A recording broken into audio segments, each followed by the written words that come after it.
Good morning and Happy New Year, 2026. Today, on the crest of a new year, we call on the pieces of the past that we wish to let go of and the future we yearn to embrace. Welcome to First Unitarian Congregation of Toronto in person and online, where our mission is to nurture connection, share life's joys and sorrows, and act for love and justice. We welcome you, whether you're joining us here in person at 473 Oakwood or online from afar. You belong here because you are here. The New Year's Day sun was so beautifully bright in my neighborhood.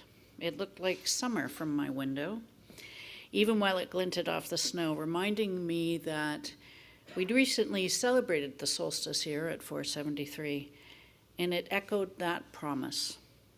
New seasons are here, new seasons are coming. As we embark upon a new year that will find us navigating the lands and waters of our shared home, let us acknowledge with gratitude each of the 634 different First Nations, 53 Inuit communities, and 8 Métis settlements that are uniquely connected to the land that their people and ancestors have inhabited and stewarded since time immemorial. January 4th is National Ribbon Skirt Day, which was established in 2023 to honor and celebrate the ribbon skirt traditionally worn by Indigenous women.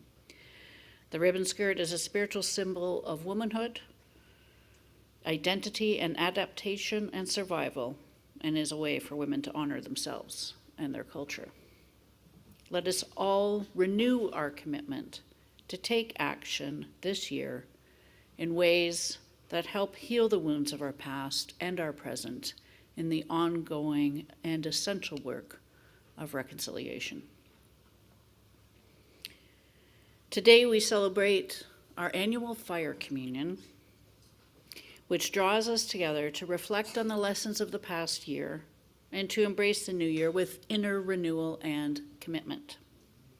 You will be invited to use the pencil and the flash paper, you'll be invited to use the pencil to write onto the flash paper, something you'll want to let go of, burn off, leave behind. We'll guide you through that later in the service. My name is Catherine Lake, and I am a member of this community and your worship leader for today's service. We're joined today by interim lead minister Reverend Linda Thompson, pianist Gregory O, AV technician Matt Rideout, Director of Lifespan Religious Education Angela Clausen, and Director of Congregational Music Dallas Bergen with our resident musicians. And now for some quick news from the life of our congregation. The Southern Ontario Midwinter UU Retreat is February 6th to the 8th at the Cedar Glen Outdoor Center in Bolton, and the registration deadline is January 19th. And as you may notice, being here in person demands many hands. If you love having this worship space, if you like our services, if you come for soulful nourishment, think about lending a hand every couple of months. We especially need support for after-service coffee and tea. And always, more info is included in our weekly newsletter, First Light. Sign up for it at the welcome table or catch up or register online to catch up on all the happenings around here. Thank you all for being part of the life of our congregation. And now as we begin our service, for those online, I invite you to light a candle or chalice if you have one close by and join with us in saying our chalice lighting words. As we light our chalice, may its flame kindle within us the warmth of compassion, the glow of love, the fire of commitment, and the light of truth. We begin our time of worship. This time we make sacred in our coming together by greeting our neighbors while being mindful of and respecting one another's ways of saying hello. Please take a moment to greet your neighbors. Hello, Linda. Hello, Patrick. Is that a new show?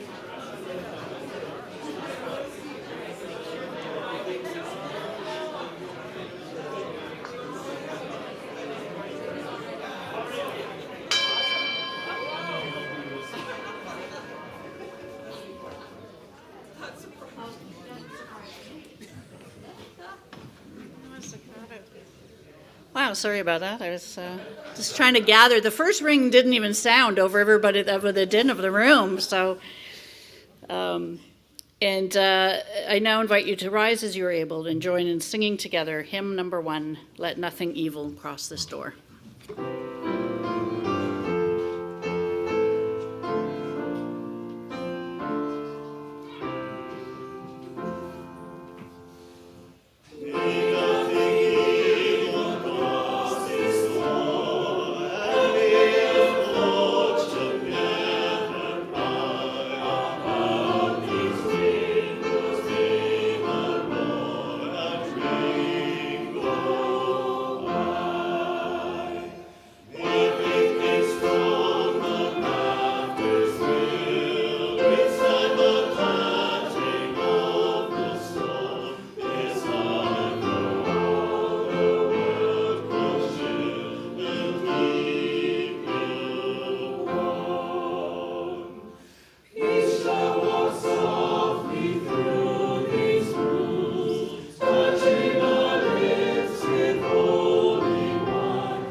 I just want to say, may it be so.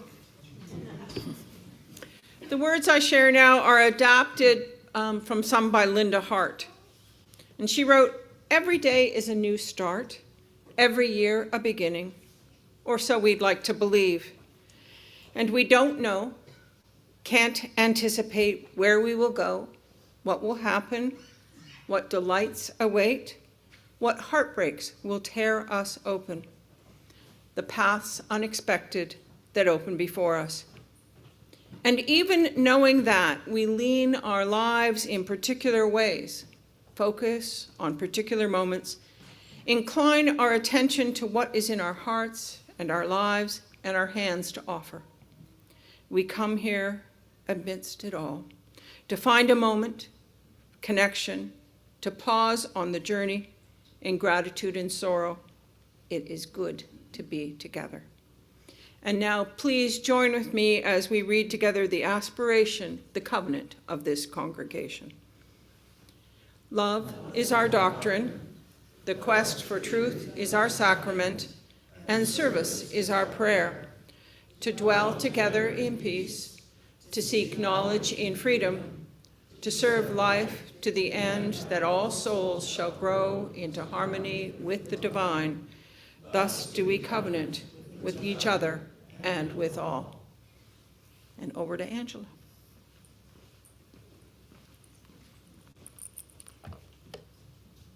Our time for all ages today. The End is Just the Beginning, a book of endless possibilities, is by Mike Bender, who doesn't just offer us something trite about how the end is just the beginning. He was bit by a tick when he was 11, and his life with Lyme disease has really marked a before and an after. So I wanted you to know that about the person who created this book for us. And for those who love end papers, I also want to share that this is the front end paper. And the next page. And now we can begin the book. The End. That's right. You read it correctly. You've reached the end. And the beginning. But wait, how can a book possibly start with the end? That's ridiculous. Well, prepare to have your mind blown, because the end isn't really the end. It's just the beginning of something else. Like this beautiful sunset. Sure seems like the end of the day, right? Not so fast. You see, when the sun goes down, it's actually just the beginning of the night. When all the snow melts at the end of winter, that just means it's the beginning of spring. If you try to go to the ends of the earth, you'll actually just keep going back to the beginning, because the earth is one big circle. If you blast off in a rocket ship, you'll reach the end of the sky, otherwise known as the beginning of outer space. When you count, the end of one number is just the beginning of the next number, and so on, all the way to infinity, which, by the way, never ends. Even a sign that literally says dead end isn't an end at all. It's only just the beginning of whatever lies beyond it. So when you really think about it, the end is entirely endless. The end of a disagreement with someone is just the beginning of making up, if we will do that. The end of a mistake is just the beginning of learning something new. The end of being sick is just the beginning of feeling better. The end of dinner is just the beginning of dessert. And if you're really well behaved, the end of dessert might just be the beginning of more dessert. Second dessert. So tonight, when you turn off the lights and go to bed, don't think of it as the end of anything. Just think of it as the beginning of a new tomorrow, full of possibilities. Here we are at the library with the butterfly, the beginning of discovering the next book. And the end paper of the book. That was The End is Just the Beginning, a book of endless possibilities by Mike Bender.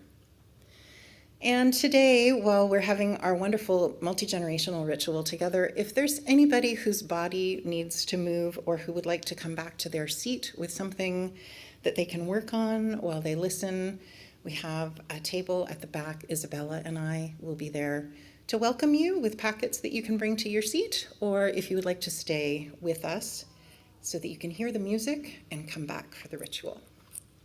I'll also be at a table for anybody who missed doing the Waldorf Star last week and would still like to do that. I'll have that at a table for anybody who would like to try that out. Thank you.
Enter with me now into a time of meditation and prayer, a time we begin with words from UU Minister Jody Cohen Hayashida, which will be followed by silence, then musical meditation with the lighting of candles of concern or joy, and the sharing of our sorrows and joys. Our meditation is adapted from A Blessing for Canvassers and Callers Upon Their Return by UU Minister Jody Cohen Hayashida, who currently serves in justice-based community ministry in Maine.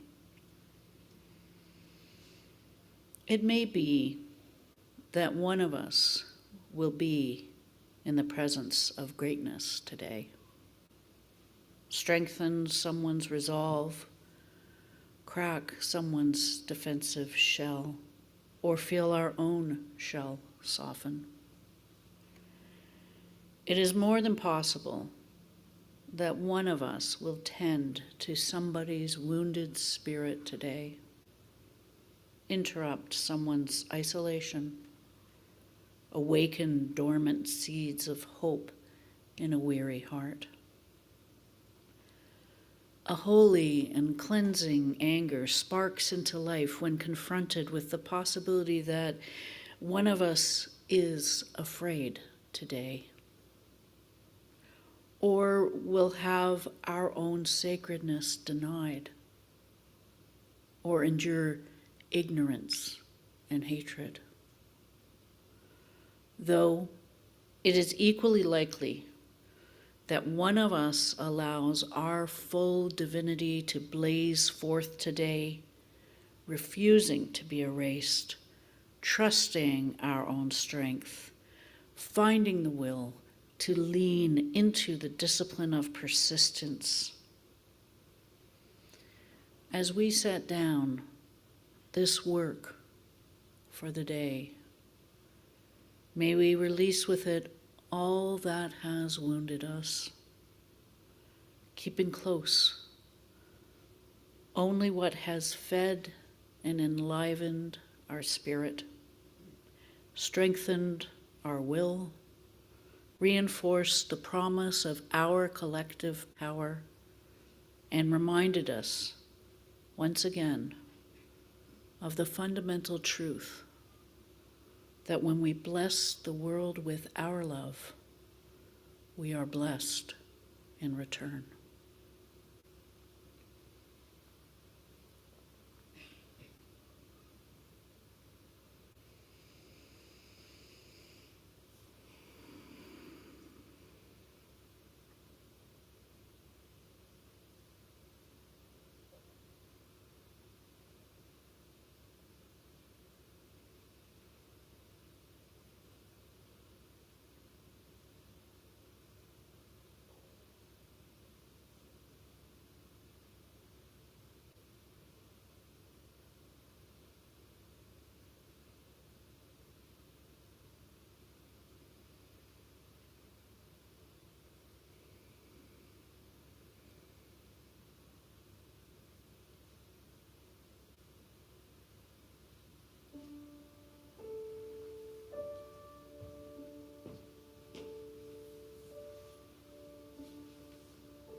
We Unitarian Universalists affirm the reality of interdependence.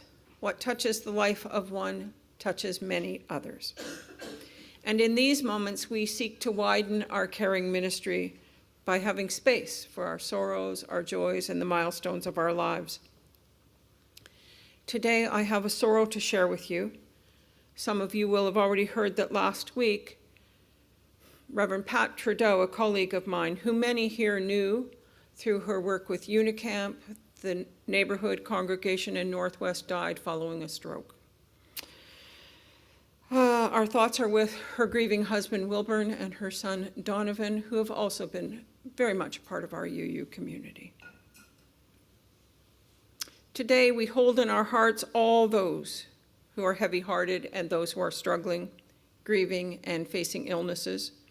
May they find comfort. We dream of peace, even as we are moved by the reality that military action has once again been used. And now I invite you to speak briefly in one or two words something that you are finding hard and heavy today. For those online, you can share in the chat. You can just call it out.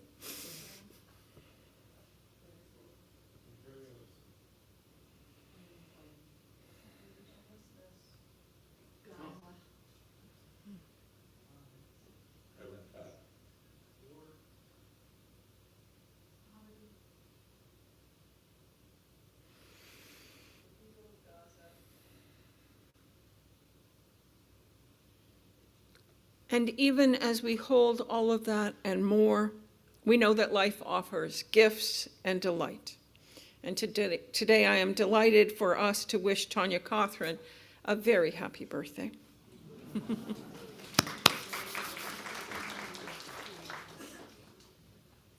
May we always take time to cultivate gratitude, to find joy, and to rejoice with others. If you are moved to do so, you can speak in one breath something of the joy that you bring with you today. Gifts of the season. Christmas with family.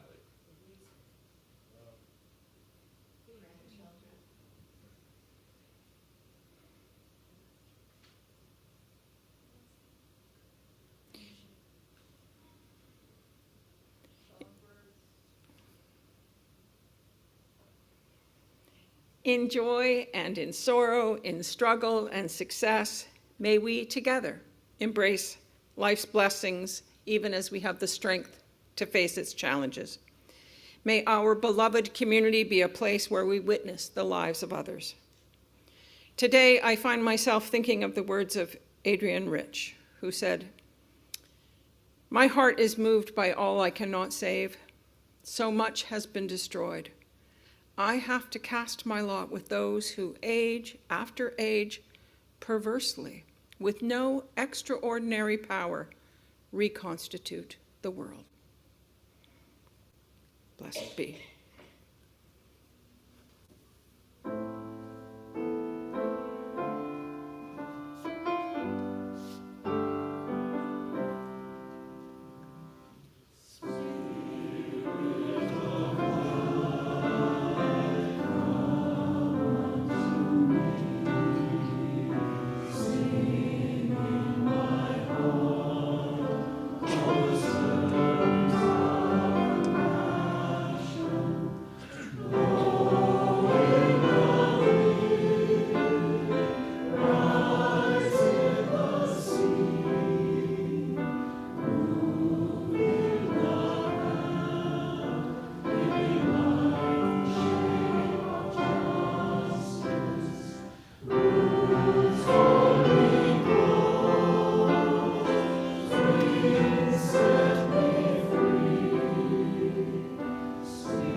And for my reading today, I have chosen these words by Jan Richardson. It's called "Blessing That Becomes Empty as It Goes." This blessing keeps nothing for itself. You can find it by following the path of what it has let go, of what it has learned it can live without. Say this blessing out loud a few times, and you will hear the hollow places within it, how it echoes in a way that gives your voice back to you, as if you had never heard it before. Yet this blessing would not be mistaken for any other, as if in its emptying it had lost what makes it most itself. It simply desires to have room enough to welcome what comes. Today, it's you. So come and sit in this place made holy by its hollows. You think you have too much to do, too little time, too great a weight of responsibility that none but you can carry. I tell you, lay it down, just for a moment, if that's what you can manage at first. 5 minutes. Lift up your voice in laughter, in weeping, it does not matter. And let it ring against these spacious walls. Do this until you can hear the spaces within your own breathing.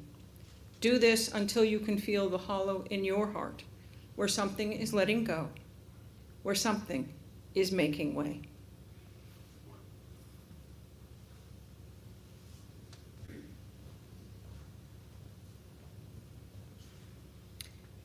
The new year calls us forward, filled with mystery.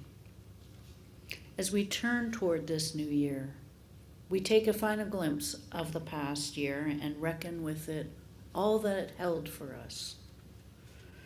As you came in, you were offered a pencil and a piece of flash paper. For those of you at home, you may want to find a small piece of paper and something to write on it. At this time, we're going to take a moment to think about something that you want to stop carrying, to let go of, to release, so that you can make room for fresh possibilities that come with a new year.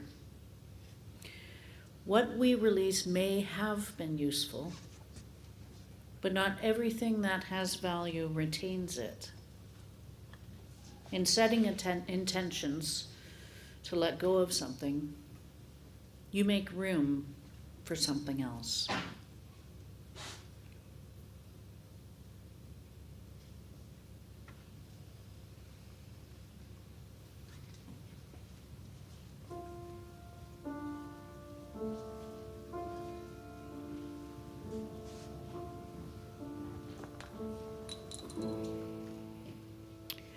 You are invited to come forward to burn what you are choosing to leave behind today, burning it brightly so that it changes form and is released. We'd like to point out that the candles are high and people have sleeves and scarves on. So don't reach for the chalice. This is all one flame. Take a candle close to you, and as you do, as Linda will demonstrate, Reverend Linda will demonstrate, you touch it and let it go immediately. Those of you at home are encouraged to take your paper and bunch it up in your hand into a small ball. I encourage you to find a safe way to let go of your paper. And following the fire communion ritual, when everyone has returned to their seats, we'll remain seated and sing together hymn 1011, Return Again.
Kingsolver wrote, "The very least you can do in your life is to figure out what you hope for. And the most you can do is to live inside that hope. Not admire it from a distance, but to live right in it, under its roof." And today, that's our intention, to clear away some of what we've been carrying around so that we make room for hope, to make it present in our lives. In setting intentions to let go of something, you have made room for something. And now I invite you to sit for a moment to consider what you are inviting in. Are you constructing a shelter of hope? What is your shelter made of? What is the hope you choose today?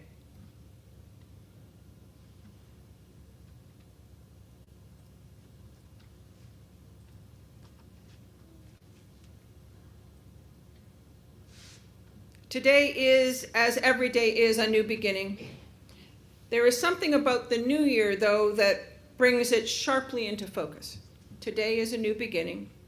We have released, we have set intentions, and today we have done that together here in this room. Others in this room don't know what you held over the fire, and they don't know what hopes you are holding close. But that doesn't matter, because we don't need to know all the secrets of another's heart or mind to know that they have secrets, and to be a companion for them as they navigate their life. All I really need to know is that you are beloved. Beloved to me, beloved to the people in this community, working to create a life of love and meaning. What we need to know is that we can offer each other respect, companionship, and care to ourselves and to others as we embark on this new year. We've let go, we've set intentions, and together we create a community of respect and care. And please join with me now in singing our next hymn, Standing in Body or Spirit, This Little Light of Mine.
ancient in our relationship with fire. Long before we had doctrines or institutions, before we even had words sophisticated enough to explain ourselves, we gathered around flames. Fire warmed us, fire fed us, fire protected us. Fire transformed what we placed inside of it. And fire asked something of us in return: attention, respect, care. Fire still does all those things. And if you have ever sat around a campfire, and I suspect that most of you have, you know that fire invites reflection, and it has the power to draw people together. Fire does not pretend. It shows us what is combustible. It shows us what cannot be held forever. Here in this Unitarian Universalist tradition of the fire communion, fire is not about purification, as it is in some traditions. We don't make burnt offerings or require fire to cleanse our ritual spaces. Yet clearly, it is important to us because each week this and other Unitarian Universalist congregations light a chalice, adding flame to a container.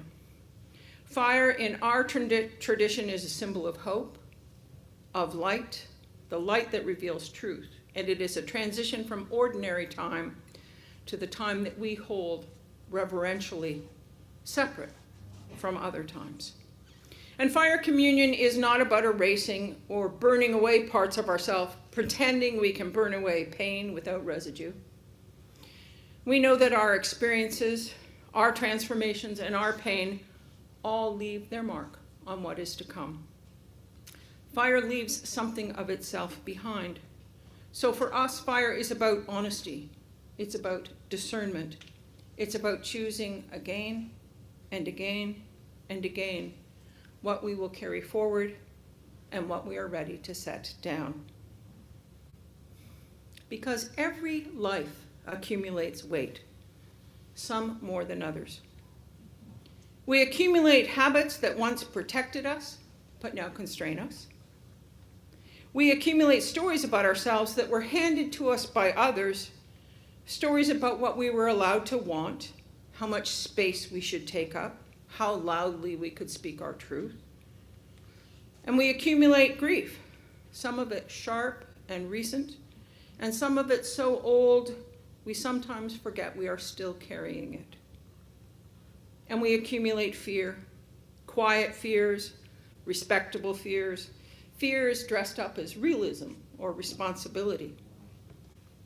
Fire communion gives us a rare invitation not to fix ourselves, not to judge ourselves, but to ask a gentler and braver question. What no longer serves the life I am trying to live? That is not an easy question. Many of the things we release once had a purpose, and some still do. Letting go doesn't mean that they were wrong. It means that we have changed, or the world has changed, and our faith calls us to respond with integrity. Sometimes we need to take a hard look at the shelves and the closets of our home so that we have room for the new book, or the warmer jacket, or one that fits.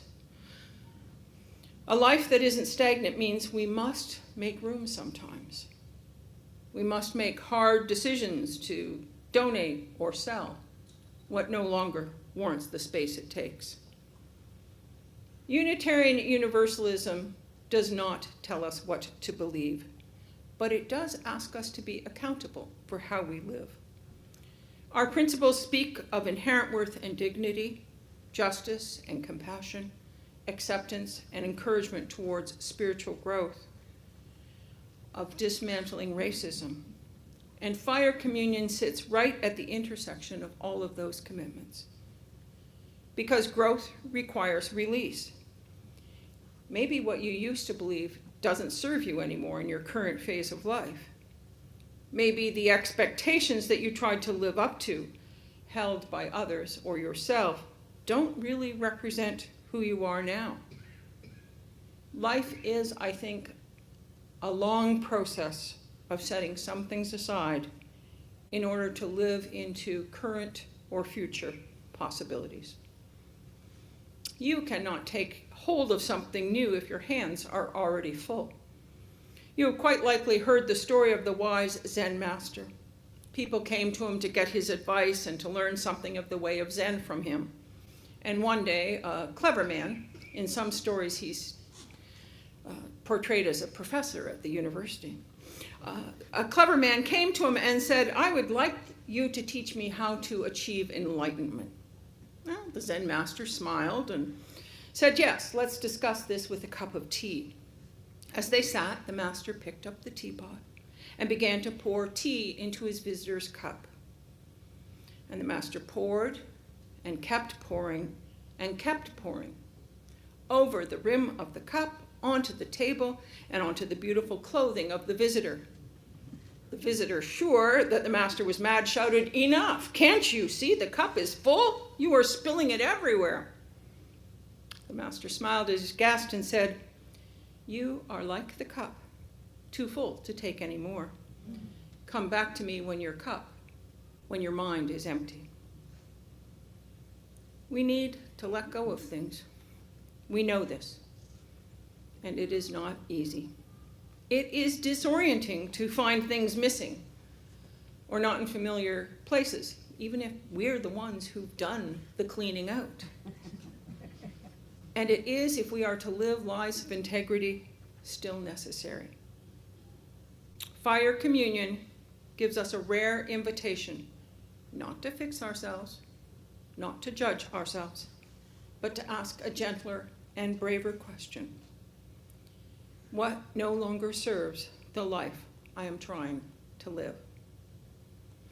And yet, let us be clear, release is not the same as erasure. The fire we use today is symbolic, not magical. It does not make pain disappear. It does not undo harm. But what it can do is mark a turning, a decision, a moment when we say, "I see this clearly now, and I choose not to let it define me." There's courage in that. And because we do this here together, there is community in that. One of the quiet gifts of our fire communion is that we do it together. Each of us comes forward with a private burden, but none of us releases alone.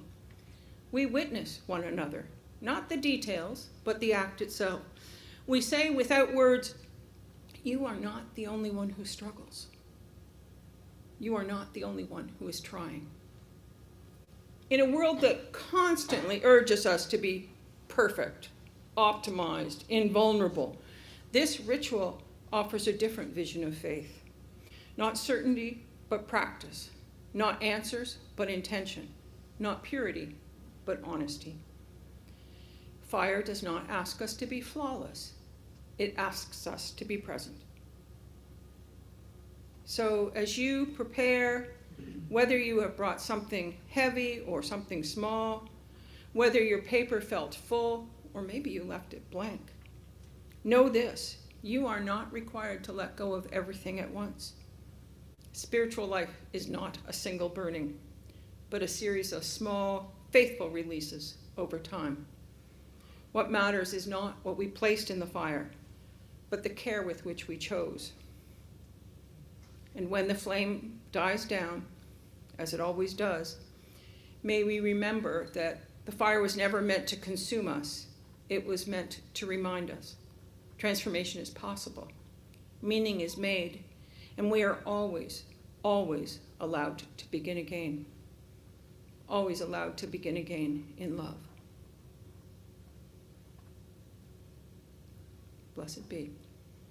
Let's take a few breaths in silent reflection.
like that sax.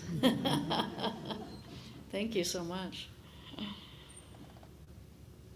The meditation I read earlier was adapted from A Blessing for Canvassers and Callers Upon Their Return, and it made me think of our annual pledge campaign and our weekly ask for money and for volunteers. These necessary requests are not always easy for the people who are doing the asking and doing the outreach. So let's make it easier for one another by saying yes. Say yes to your faith community. Say yes to your spiritual health. Say yes to your people here by giving to First Unitarian in both time and money. We continue to be in need of volunteers for our coffee team, and if you're willing to serve in that capacity, please contact Marianne Roche. And at the back of the sanctuary is a giving basket as well as a tap machine where you can make a donation. Or please visit our website and click donate to make a difference. And Matt will drop the link into the chat for our online friends. Thank you for your generosity. And will you now rise in body and spirit and join in singing hymn 1028, The Fire of Commitment.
Thank you for being here with us today, beloveds. Happy New Year.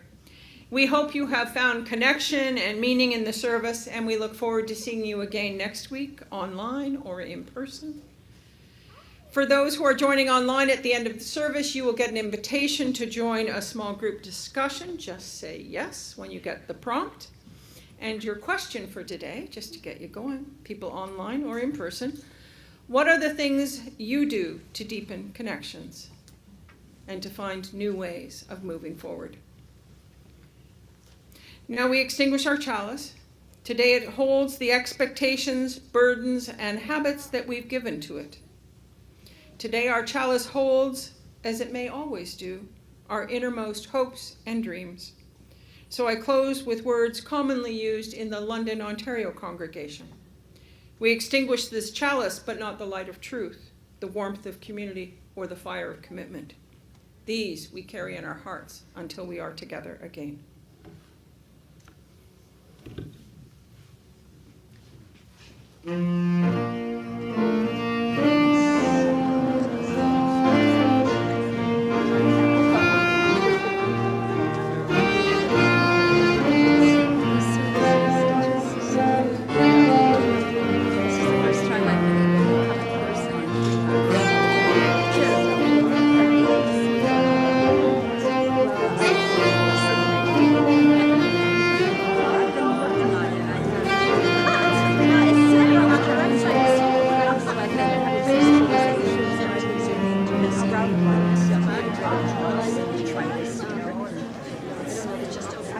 I